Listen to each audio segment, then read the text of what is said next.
Do you want to know the teaching system that builds respect, calm, and leadership? I'm Nicholeen Peck, and I teach all over the world about good communication, how to build strong family bonds, parenting, education, child development, all through the lens of the principle self-government. And in this video, we're going to talk about some skills and principles you are not going to want to miss. In this video, we're going to talk about what self-government is and what is required to help the students get buy-in on self-government and using skills proactively instead of always being on the reactive side of every behavior. And then we're going to talk about the skills and principles that you can start teaching today in your classroom.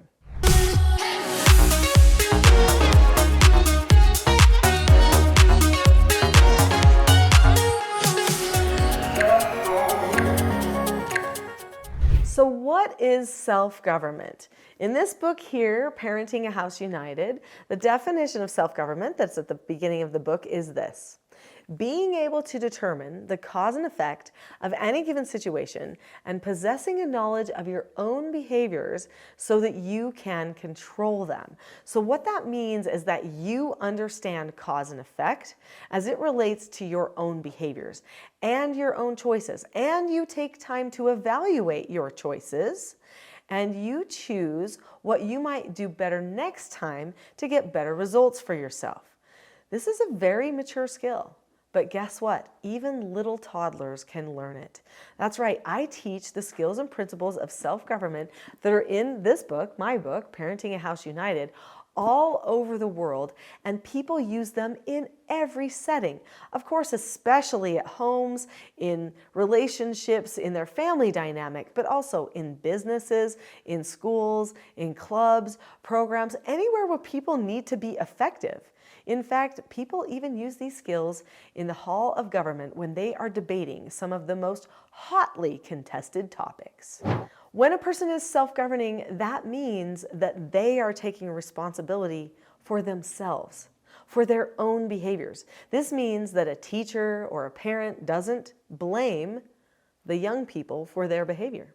And this means that the young people, the students, the children, do not blame the adults for their behavior, or anyone else for that matter. People take full responsibility for what they did, what they said, what they thought, even if somebody else was misbehaving. That is self-government, and that is incredibly mature, and there are many, many adults who cannot do it.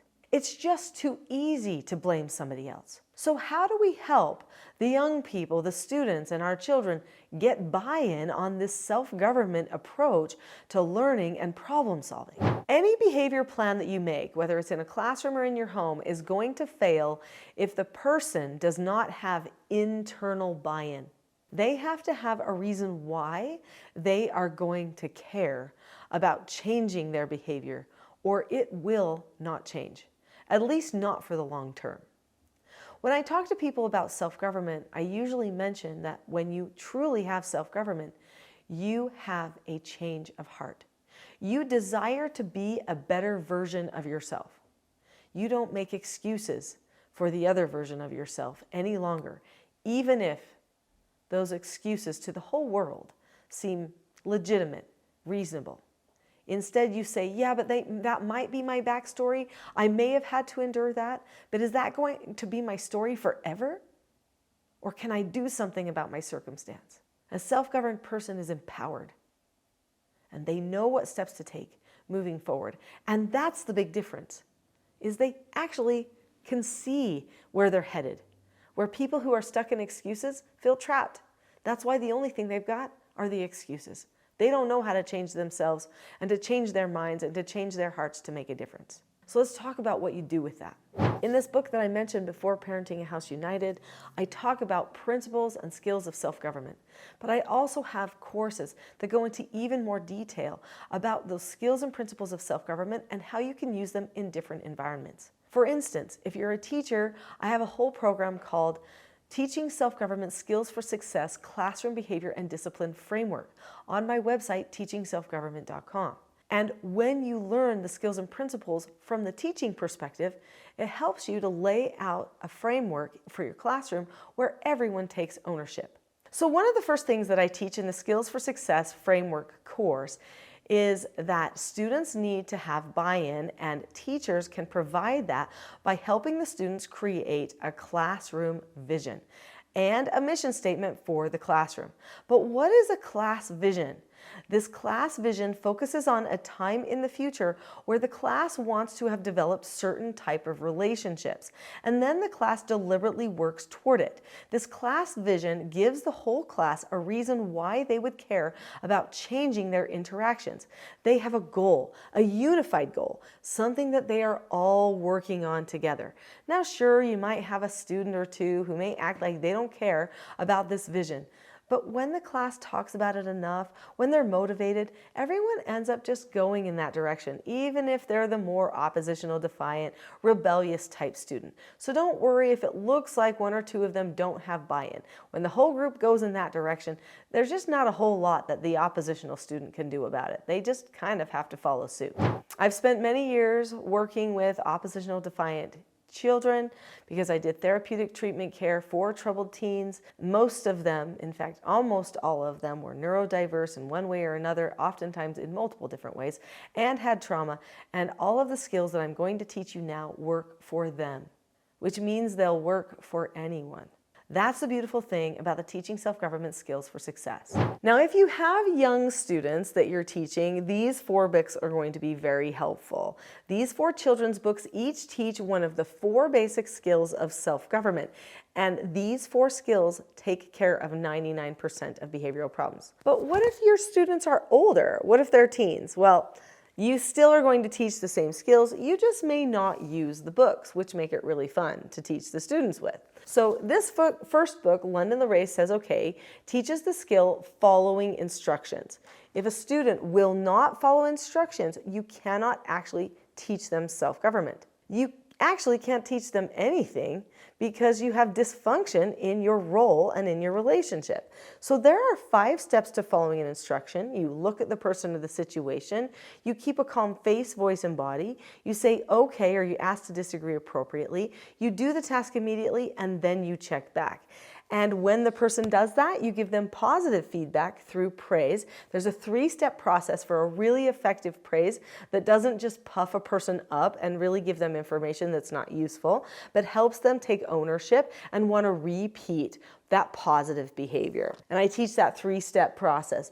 This book here, Porter Earns a Quarter, teaches the skill accepting no answers and criticism. There are boundaries. There are things that are just a no. We don't breathe other people's air and use their pencils without asking and all those other kinds of things. So we don't do those things without seeking permission from the other person. That means we don't cross over a line. This means that we observe the boundary. That's accepting a no answer. Also, when things don't go our way, we lose or we get a bad grade on a test, that's just a no answer. Sometimes we need to give criticism about a person not picking their nose or whatever. We pull them aside and give them a little like, hey, just so you know, I've noticed that you're wiping boogers on the desk. That's a no answer. That's also a criticism, right? And they need to learn how to accept criticism. That's part of life. And when you pre-teach them these skills, which pre-teaching is another one of the skills for success that teachers learn how to do really effectively, then they're going to be better at observing those boundary lines that they need to. Now, what about this book, Big Win for Quinn? This one teaches accepting consequences. A person cannot learn self-government unless you give them the opportunity to earn consequences. And I said earn. Or you might hear me say sometimes choose, but I never say give them consequences. They earn them, which means that ahead of time they know what they are, they know when they would earn them or choose them. And then if they do choose them or earn them, then the teacher or the authority in the group follows through. That's your role. You have to do the teaching, whether you like it, whether they like it. We're not going to get approval from every student all the time. But if we're consistently teaching, we will gain their respect. Learning how to do a proper correction for your students is huge. Now, I can't focus on all these skills all at the same time, but I will focus on corrections here in just a minute. But I want to tell you first about one last 4 basic skills. I'm going to tell you the steps to this skills too, because I have a little bit more time. So this skill that's taught in the book Page Takes the Stage is usually their favorite skill. It is the skill disagreeing appropriately. When a person disagrees appropriately, they look at the person, keep a calm face, voice, and body, say that they understand the other person's point of view, share their point of view, listen to what the other person has to say okay, and then drop the subject. This is a very mature skill. In fact, there are so many adults that never, ever learn it. They just emotionally vent on each other to try to get understood, instead of problem solving with a mature skill like disagreeing appropriately. But what if they don't disagree appropriately? What if they don't use any of their 4 basic skills? What do you do? Well, you need to do a correction. There are 2 different types of corrections. There's an effective correction, and then there's intensive teaching. Intensive teaching is when a person goes completely out of control. We're probably needing to utilize a calm plan because they're not calm. They're overly stressed or anxious, perhaps, or even angry. What do we do in those circumstances?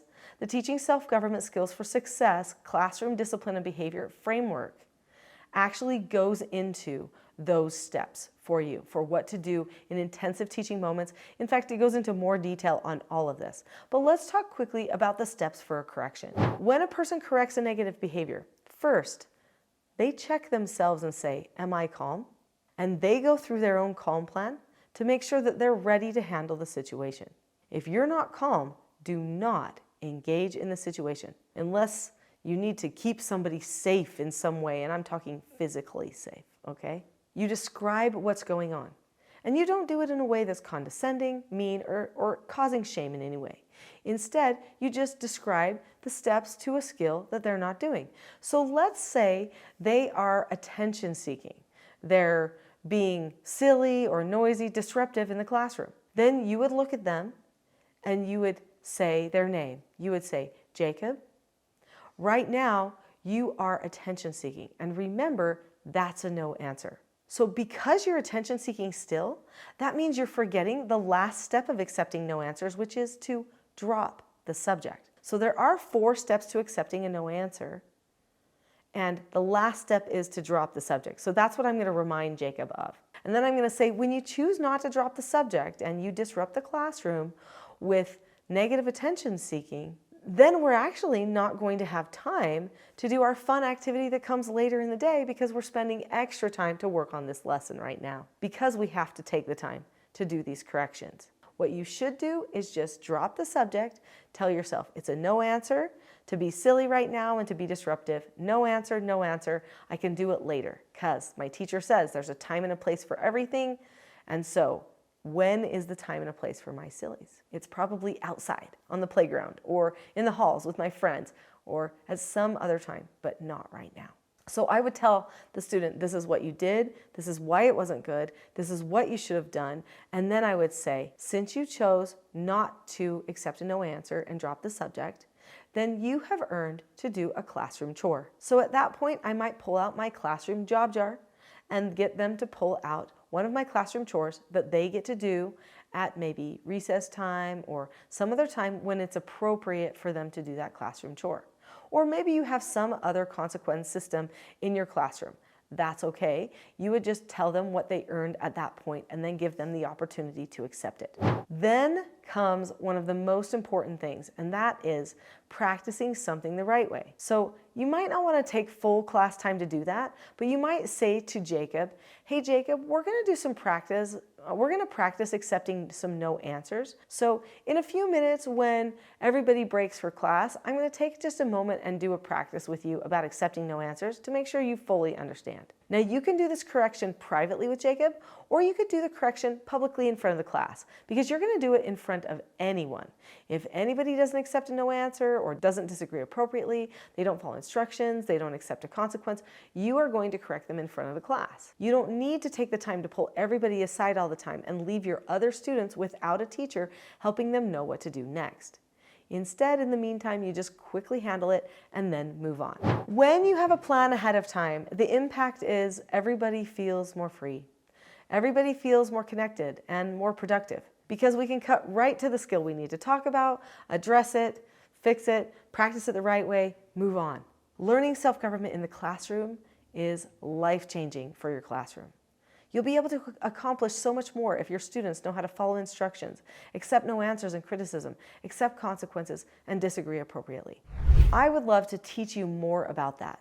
So probably the best thing you can do is look at the Teaching Self-Government Skills for Success Classroom Behavior and Discipline Framework on my website, teachingselfgovernment.com. Click on the link to teachingselfgovernment.com next. I'll see you there.